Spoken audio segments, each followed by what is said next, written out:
the candidate journey has been a really poor one for a lot of organisations, and treating people like a piece of paper, and they don't matter. And the only way to truly develop diverse talent is to create a really fair candidate journey and ensure candidates aren't hit by a wall of silence. Country Navigator, the Hippo Question. A podcast all about cultural intelligence and inclusion. We're asking loads of people the important questions to find out what makes them tick and how culture has impacted their lives. We're going to look at their cultural hippo and find out what we can learn from the people who've made a career out of leveraging culture and inclusion.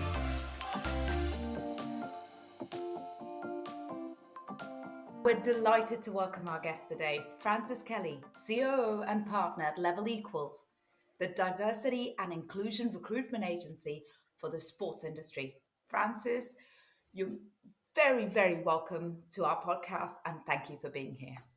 Yeah, hi Nikki, hi Matthew, thanks for having me. Our pleasure entirely. Frances, I mean, your knowledge and experience around diversity and inclusion in recruitment is second to none. And we're very much looking forward to finding out more today.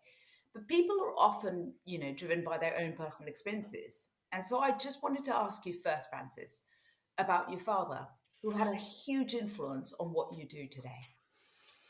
Yeah, but both my parents are profoundly deaf. My dad, in particular, was had a really difficult childhood growing up. Born out of wedlock in Ireland in the 1940s. In those days, you were put into the care system.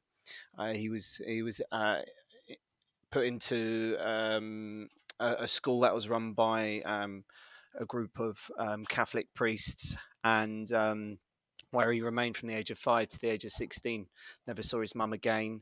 Went through quite a turbulent childhood. At the age of 16, he was then sold off to a family in Ireland, where that abuse continued for a best part of another 12 months.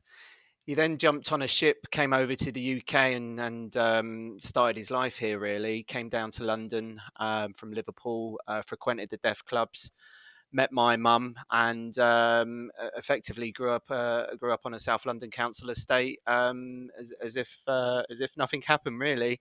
But one of the things that kind of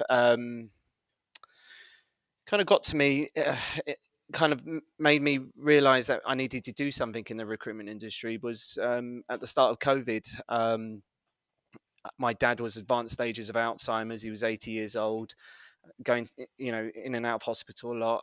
I could see him coming to the end of his life, and just literally on one particular afternoon in the hospital, I kind of was evaluating his life, the journey that he had, and one of the things that kind of struck me was in 1985, without a CV, with very little work history, with very little education, and a disability as a 45-year-old deaf man, he was able to secure a role at the All England Lawn Tennis Association, where he worked for over 20 years.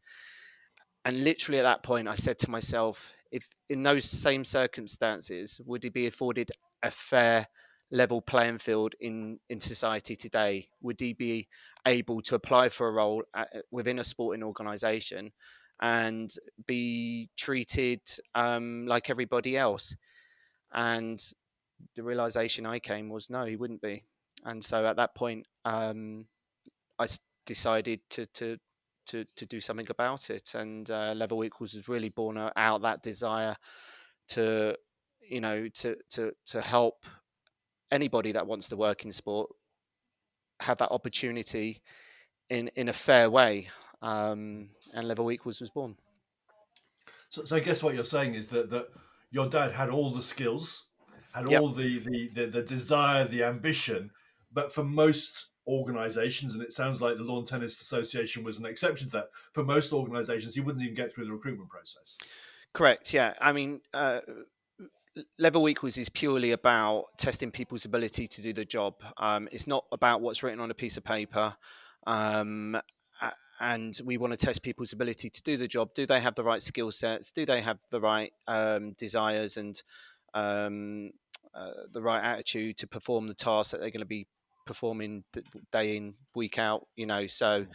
Um, so yeah, that's the belief, and we kind of come away from the whole CV screening, and we focus more on work samples. So we're testing candidates' ability to do the job. So if it's a marketing role, for example, we're testing their ability to perform said task on a daily or weekly or monthly basis. So we will sit down with the client and we talk about the role and work out what are the challenges that are going to crop up. Are there any projects in the pipeline? What exactly do you want this person to be doing? And then we formulate scenario-based questions around that, and then we work out what a good scoring mechanism is for the role. So, what does a 1-star answer look like? What does a 3-star answer look like? What does a 5-star answer look like? And we score the candidates against that set criteria. Now they come through and we use a technology platform. They come through our process anonymized, so we don't know who they are once they come into that process. And when we're reviewing the answers, we don't know who they are. So we try and eliminate bias at every stage of our recruitment process. Francis, that sounds fascinating, because obviously when we talk to clients from the perspective of what we do, clients are always saying, oh, we need to educate our people to do blind recruitment or to hire diverse people, neurodiverse as well as other diversity criteria. And what you're doing, from what I'm hearing, is you're starting to help these people already by picking up on some of that diversity, by supporting, making it a skills-based assessment rather than how you look or what you do and what you've done in the past, etc. Are you capable of doing the role and the job and the skills that requires, rather than other parameters that people are attaching to recruitment sometimes. Yeah, I mean, it's really sad to think that when you look to hire, you take a piece of paper, and on that piece of paper it has a candidate's work history and their education. And on average, a head of department or a recruiter will take 7 seconds to scan that CV to determine whether they're good enough for a job. That's crazy if you think about it. We're taking a piece of paper, we're looking at it, and we're going, they're good enough for this job, they're not good enough for this job. And then on top of that, as our own bias kicks in, looking at where, someone's been educated. If they've gone to Oxford University, immediately we think they're smart, clever, bright. If they haven't gone to university, gone to a local college, we may be thinking that they don't quite not as smart, as bright as the person that went to Oxford. If they live in the same town as us, we immediately draw, think good things or bad things. If they've got a name that is you can't pronounce correctly, you may think that they don't speak English. So there's lots of things we draw from a CV, which a lot of the time isn't true, and also, depending on the job, how can everybody put all their skills and knowledge and achievements on a piece of paper? It's really difficult to do that. And actually, through our process, we have lots of candidates that have said, you asked us questions that I didn't even think about in terms including on my CV, in terms of what I do on a daily basis. So it really, really brings out people's real abilities. And so, yeah. I've forgotten the question now, but No, Francis, I'm curious, because this does sort of lead into something that our listeners are going to want to hear more about, right? Because huge amounts of talent out there looking for their next role or looking for a role, and they're looking to be judged unbiasedly for what they bring. And this to me is fantastic. So you're saying a paper CV is obsolete, should be obsolete, right? Trying to put everything on a piece of paper, and yet you have recruiters out there that are still looking for that. Your LinkedIn profile needs to show everything you do, etc. So Francis, what is your advice for those people looking for that next role? yeah, I mean, it's really difficult. I mean, it needs, like a lot of things in society, needs a total shift in mindset. And the CV's, been around for the best part of 50 odd years now. the world of print, wasn't it? And I can't necessarily see it going away anytime soon. So my advice would be to people looking for work, really understand who you're giving your CV to, um, because what's more soul destroying is actually giving your CV to an entrusting your work history to an organization and then being met by a wall of silence. Um, and for me, that is the biggest killer in diversity hiring, is when you don't give some credible feedback, some meaningful feedback to someone that's applied to a job. And I use the analogy of a young black boy on a South London council estate. How can you inspire that diverse talent to apply for a role if that person generally believes in their heart of heart they've got the skills to do the job? Now, if they're met by a wall of silence, they're just not going to attempt to apply for a role, certainly with that organization, but potentially within the industry again. So that's the biggest challenge, is how do organizations uh, respond to candidate applications. And as a candidate, you should take control of who you're sending your CV to. And if you do some research, do they have good candidate reviews? Do they have a candidate charter? How do they look after their candidates? Otherwise, what's the point of sending your CV to an organization knowing that you're just not going to hear anything back? So that's the challenge. And obviously, we live in a digital world, where you have job boards, you've got LinkedIn, and all these various other ways of applying for jobs. And it's still mostly all about sending your CV in. And really what organizations need to move towards is, yes, you can use a CV, but use it for information purposes. Don't use it as a sole reason to reject or hire somebody. Um, and I certainly move towards a kind of anonymized CV review. So you're trying to remove as much bias out of the recruitment process as possible. I think what I love about the level equals approach is that you're not making a special allowance for someone who might have a disability. All the candidates have the same process, the same experience, and are tested, as you say, on the skills and the things they're going to be doing in their role. And as an employer, that's brilliant for me, because I can see that they can do the job. Yeah, look, our aim is to increase diversity within our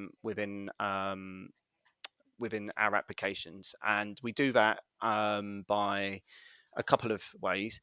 First and foremost is making sure it's a fair process, because if somebody can see it's a fair process, they know they can spend some time on it. They know that they're going to be given some credible feedback. They know their application is going to be heard. We need to move away from, I keep saying it, but need to move away from treating people like pieces of paper and treating them like human beings. And treating people with respect. And so we do that through, first of all, creating that fair process, but then saying to diverse communities, you can apply to this role, you will be treated fairly, your disability won't hamper you. And actually, we've had people come through our process who've told us about their disabilities because they can see it's a fair process, because it's not going to hinder, we're not going to make judgment on it, because our process is fair, and it creates a level playing field. And we don't believe in quotas either. It's not about providing a short list of 5 disabled candidates, 5 candidates from the LGBTQ plus community, 5 black candidates, 5 women. It's not about that either. It's about just creating that fair level playing field, advertising the jobs in the right areas. So that's going into these communities and saying, we want you to apply for these jobs. Our process is fair. So if you generally believe you've got the skill sets to do this role, then we recommend you apply. So that's what we do in the first instance. And actually, if you're let's say typical middle-aged white guy applying for a role. We've actually had those candidates who've said to us, I can see I'm going to be treated like everybody else. I don't have my CV to fall back on. So I've got to be the best version of myself. Yeah. And actually that's showing their desires and their attitude to what the organization are looking for. Ultimately it's about having people that can come in and think differently and do the role, and have the right kind of values and mission that the organizations that they're applying for are having. So yeah, that's really it. And naturally you have more diverse talent come through, because you're not judging people's names, you're not looking them up on LinkedIn and seeing that they've got a funny looking picture, or they haven't gone to university. You're actually generally testing their ability to do the job. How would they do the job? How would they do that task? And that naturally brings through more diverse talent. And actually, in our process, we survey all our hiring managers, and 60% of our hiring managers said the talent that they've hired would not have been interviewed based on CV alone. So you may be aware, you may be aware that PwC recently took away that obligatory requirement to have a 2-1 from a university before you could apply for a job there. And I know you may know Stephen Bartlett. He won't do CVs. He doesn't do an application process. If you want a job, you have to summarize your qualifications and your desire for the bill in a tweet in 140 characters. And that's how he selects that. But it sounds like a lot of the work you're doing is aimed at increasing social mobility. And is that how you see it? Is that a conscious decision? Well, that for sure, that is part of why we do what we do, because we want to not exclude anybody. It's about just creating that level playing field. It sounds cheesy, but just across all demographics, across all sectors of the Equality Act, and encourage people that actually they're going to be given a level playing field, and that they're going to enjoy the experience. I mean, our NPS score for rejected candidates is over 8.5 out of 10, and that's rejected candidates in an application process. And I'm not sure what the national average is, but I'm guessing it's way below 5 out of 10. So yeah. And Francis, I mean, whether consciously or subconsciously, you are supporting the socio-economic move of people, right? People that would have been left behind, particularly, perhaps. And not because I'm a woman, but I'd love to bring this into the sort of gender area, but also your Level Equals particularly focuses in sport. And, Sabalenka is a fantastic example. The Australian Open, equal reward for both winners, for the female winner as well as the male. And it's caused quite a press furor, if you like, because there's still people out there that go, oh, it's unfair that she got paid the same as him because he played 5 sets, she played 3, right? There's so much education to be done of the world. Yeah. Well, I'm really curious to hear what's happening in the world of sport for women. Are women aspiring towards career in sport? Well, probably sport is one of those industries that probably have been left behind, or let women down over the years. And there's a lot of good stuff happening now, and there's lots more that needs to happen. From a recruitment perspective anyway,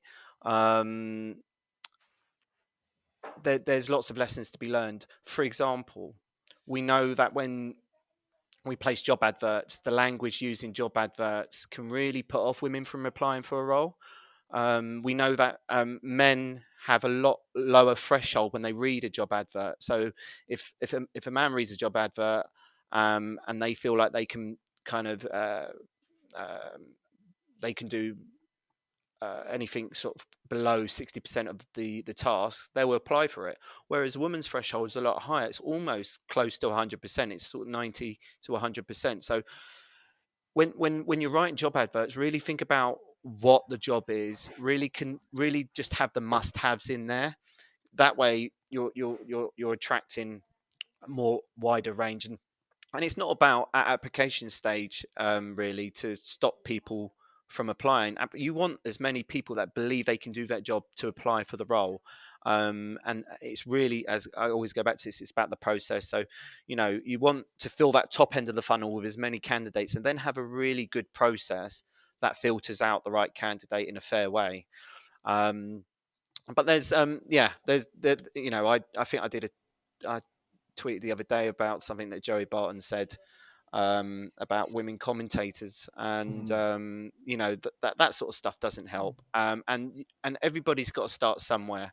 I remember back in the 90s seeing some footballers on Match of the Day doing commentary, and you think to yourself, and you can see where they've gone from that moment to where they are now. I don't want to name names, but I remember thinking, God, he's not a very good commentator. And actually, right now, 30 years later, he's a brilliant commentator. So everyone's got to start somewhere, and it's not necessarily how well they're doing at this moment. It's about what they're doing to inspire other people. So but more work to be done in sport, and I like to think we're a little bit part of that to help move. And you could see this at the international levels, Francis, right? There's more gender equality coming through. There's more women refs in rugby, for example, which is great to see. But taking this away from just perhaps international sport at a world stage level, but taking it more to grassroots and, maybe looking at it from a cultural lens or a cultural perspective. I come from India, and I know that women are hesitant when I was growing up. Sport was not something women did really well or got jobs in sport. It was a male dominated society, but it still is. What would you say, because we're talking about how recruitment is done in sport, what would your advice be to international organizations as well as grassroots organizations in different countries? Because I think there is a cultural lens to be put on how people present a role and how people apply for a role, and how to make it more almost attractive for people of all diverse perspectives to be able to apply. What would you say the role of culture is in recruitment?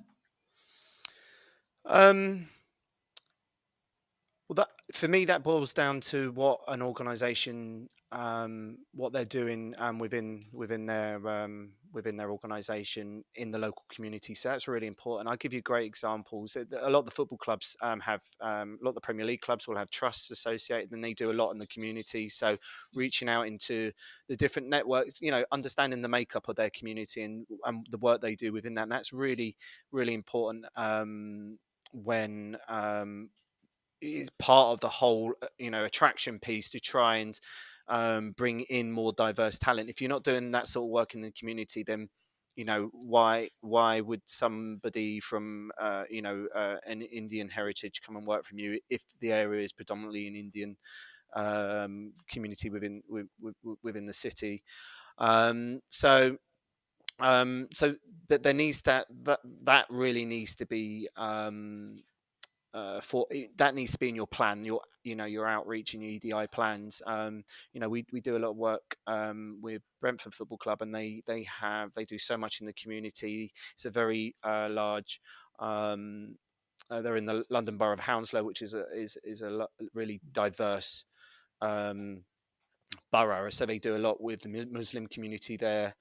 So and that helps when we're advertising jobs, because they're in that network, and it helps drive people to apply, and they feel they're going to be treated fairly, because they already do a lot in that community. They're working with us in terms of providing a fair and level playing field in the process. So For me, it's about what the organisations do in the community, and that's telling, and what they do, and what how they're showcasing awareness days and what they're doing internally for their staff, etc. So really important.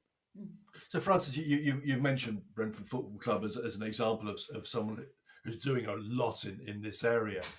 Can you see from your side, excuse me, from the work that you're doing, can you see how that's impacted Brentford Football Club in a positive way? In other words, what's their stake in this? How are they improving? Yeah, well, look, Brentford are quite notorious for the great EDI work they do. They've always done things a little bit differently to other clubs, and rightly so. That they're really proud of all of that. Uh, uh, some of the achievements that we've had with Brentford have been around increasing that gender diversity. Football's notoriously a, it has been notoriously a man's sport, so they get a lot of men applying for roles, um, and it was a case of driving those job roles into um, women communities, women in sport, women in football, and also executive search. So we actually use our buyers sometimes to go out and find really good, credible women talent to put them in the top end of that funnel. But most importantly, they come through that funnel in the same way as everybody else. So even though we're using our bias to go and find incredible talent, they still have to come through that process in the same way as everybody else, and doing so have to prove that they're right for the role. So ultimately, if it doesn't matter if I find 20 women to put in the top end of that funnel, if they don't come out the other end as one of the highest scoring candidates, they're not considered for the role. So yeah, that would be one of the biggest successes with Brentford that we've had. I think one of our other guests, Tim Lope, mentioned that although he will always hire the best person for the job, sometimes he does lower the formal requirements of a CV search to ensure that the shortlist, if you like, is as diverse as possible. It sounds like this is similar to what you're doing. Yeah, look, for me, organizations need to use a CV with a pinch of salt if they're using it, but they certainly need to look at ways of redacting information on a CV and have just a set guide. Okay, what is that? I mean, how many times have hiring managers look at a CV, immediately go to what they're currently doing in their current role, and go, not sure, no, maybe yes, no, and then decide in that moment. Then there just needs to be a review guide for, even if you're reviewing CVs and you don't and you're in sticking to that kind of way of recruiting. There needs to be an understanding of what you're looking for, and reviewing a CV with a kind of a review guide. So a similar sort of 1 to 5 star. Does the CV demonstrate an ability to do this, to do that, to do that? Are they showing this? Are they showing that? That would be the minimum I would say an organisation needs to do. But yeah. So, Francis, you've given us a wealth of content here today for our listeners, advice and really good stories as well, which have been extremely insightful. My question to you would be, if you were to boil down for all the DEI strategists and organizations and all the HR people who are concerned about really truly bringing diversity to the forefront of their organizations, what would you say organizations need to do or start doing today that will allow them to take their organization from awareness to action? Yeah, this is fairly easy. Number one, training. And until people are highlighted to themselves their bias, they don't really understand they have it. So that's really important, particularly not just with HR and recruitment professionals, but hiring managers. It's one of the biggest takeaways we encountered was we were implementing these inclusive recruitment practices within organizations, yeah, but heads of departments really struggle to understand reasons why. So debias training really important with your hiring managers. Any hiring managers understand for them to understand why you're doing what you do, and for them to understand when they do look at a CV. Okay, I get it. I get it. Why I'm drawn to this person because they went to that university. I get it. Why I'm drawn to that person because they worked there. I get it. Why I don't like this person because they've got a 2-year gap on their CV. You know, so it's really that training is really really important. So that's the first thing, education. The second thing is really simple things like having a look at your job descriptions and your job adverts. Have you looked at the language you're using? We know, as I said earlier, if you've got a whole load of responsibilities, you're going to put off women from applying because they want to match most of them. If you're not advertising a salary, you're going to put off people. If you're using word like dynamic and fast pace, you're going to put off disabled candidates potentially applying for a role. So really look at that language, and there's lots of tools out there that you can use that will highlight the language, and help you reword those job adverts. And then the third one would be to just look at your process, and the candidate journey. So, what's the candidate experience from when they apply to a role to offer stage, and in between, because it's really important that you understand that, because the candidate journey is key for, number one, for them having a good journey through that, but also to applying for roles with you again.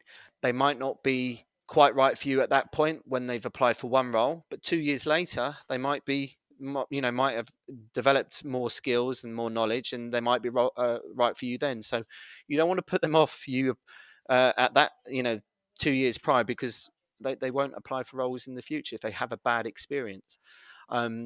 So yeah, looking at that candidate journey, what does that entail? They've applied for a role, their CV gets sent somewhere in outer space, and arrives on your desk. What does that journey look like? What happens at that point? Do they understand when the closing dates are, and when interviews may happen, when they're going to be told they're successful, unsuccessful?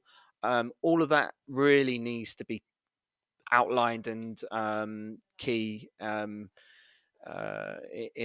that whole candidate journey, because the candidate experience is fundamental to creating inclusive practices. And then at the very least, I'd be looking at the anonymization of CVs.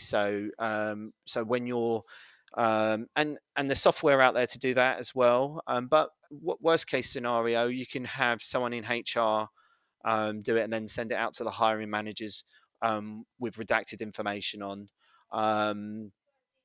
And so yeah, they would be my key points. There's uh, there's lots of different ways that you can recruit and recruit fairly. Um, I would strongly urge everyone to look at their recruitment processes and their candidate journey. To For far too long now, the candidate journey has been a really poor one for a lot of organisations, and treating people like a piece of paper, and they don't matter. And the only way to truly develop diverse talent is to create a really fair candidate journey, and ensure candidates aren't hit by a wall of silence. Take that thing on the bottom of the job adverts. If you don't hear from us in 10 days or 12 days or 14 days off, please, because that drives me crazy. You need to find a way to respond to candidates in a meaningful way. Francis, I can see you're a hugely passionate advocate for the candidate, and I can see that the candidates are going to get a hugely improved experience.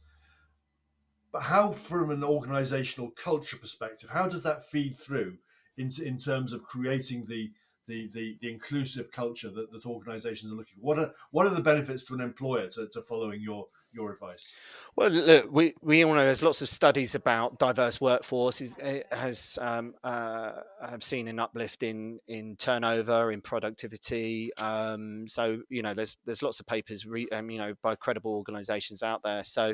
Um, so yeah, look, it's out there. It says it. It's been well researched, and that's why large organisations are doing this. Most of them, some of them. Uh, but yeah, look, your workforce needs to reflect the society around you, and if it's not, then you'll fall behind. People won't want to work there, and generations. There are, the different generations growing up all want different things, and you need to cater for that. And the generation growing up now want, they're really looking at, what your culture's like, what do you do, how are you looking after your staff, all of that sort of stuff. So it's really important. You're just not going to attract the talent that you want to attract. Why is somebody going to work for you over somebody else? I always say to people. It's a great question. Francis, one of the things that we're hearing in business a lot, and from our clients, from people that we work with, colleagues, is the theme around neurodiversity, right? It's being mentioned more and more, and people understand it sometimes. People are reluctant to understand it sometimes, and people just mostly don't know what to do with it or make of it. And I hope you don't mind me asking this about yourself, Francis, because you fairly recently realized that you have traits of ADHD. What does that realization mean to you, and how does it change how you feel about neurodiversity in recruitment? Do you know what? It was a really enlightening experience when I found out, and actually a weight off my shoulders. And I actually got my wife actually read a book about ADHD, and she said to me after, she felt like this book was reading all about me. And so it's helped me now in my marriage life, in my work life. I've got tools on my computer that enable me to, for example, read aloud tools. So I'm not great at following text and words, and I get bored after about 10 seconds of reading. So it's enabled me to be more productive. I'm also I've also within my office given some of what I used to do out, because I wasn't very good at it, and now that it's been moved around the office, we're actually more productive as an office as well, particularly as we're a small office here. So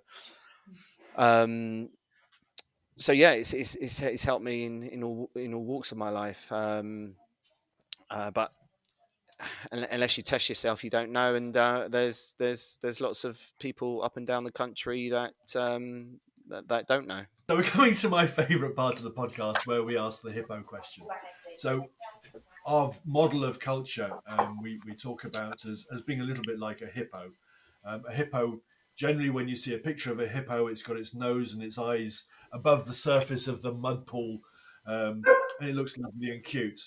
But the dangerous part of the hippo, the 90% of all that mass and muscle, is below the surface. And in culture, we are able to adjust for the things we see, or the diversity that we see. But the dangerous bit, the bit that trips us up, the bit that really hurts, is the bit below the surface. So our hippo question, Francis, is: can you give us an example of a time when you've been caught out by the hidden part of culture, or sometimes you've suddenly realised that there's all this below the surface? Yeah, sure. So I suppose my biggest thing is with my ADHD, I literally have a memory like a goldfish. And so I'm forever interrupting people. I have to. My wife was just annoyed that I was doing it in the car this morning, and I interrupted her, because if I didn't say it then, I would have forgotten it.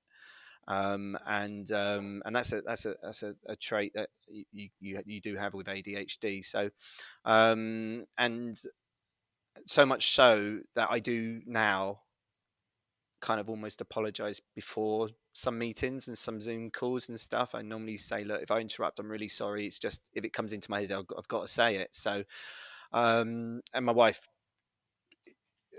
is now more selective when she has a go at me.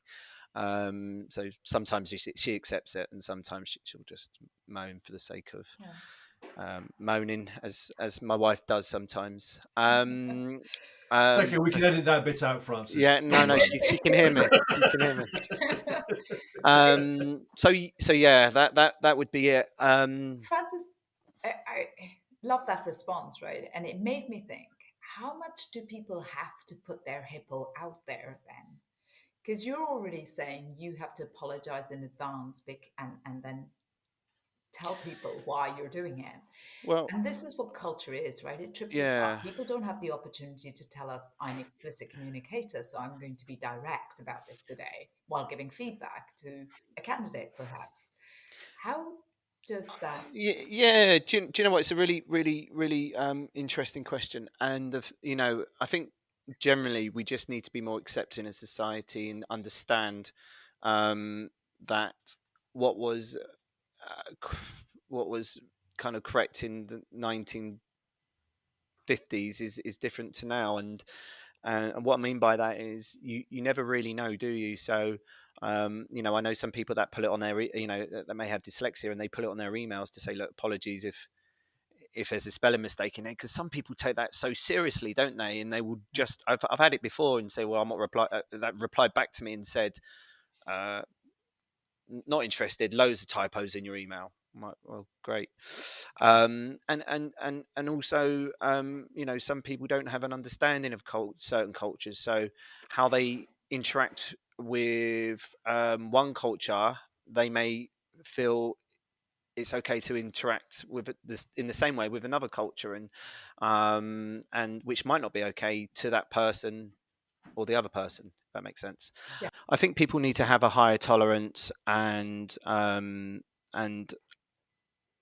lower expectations of who we are as people.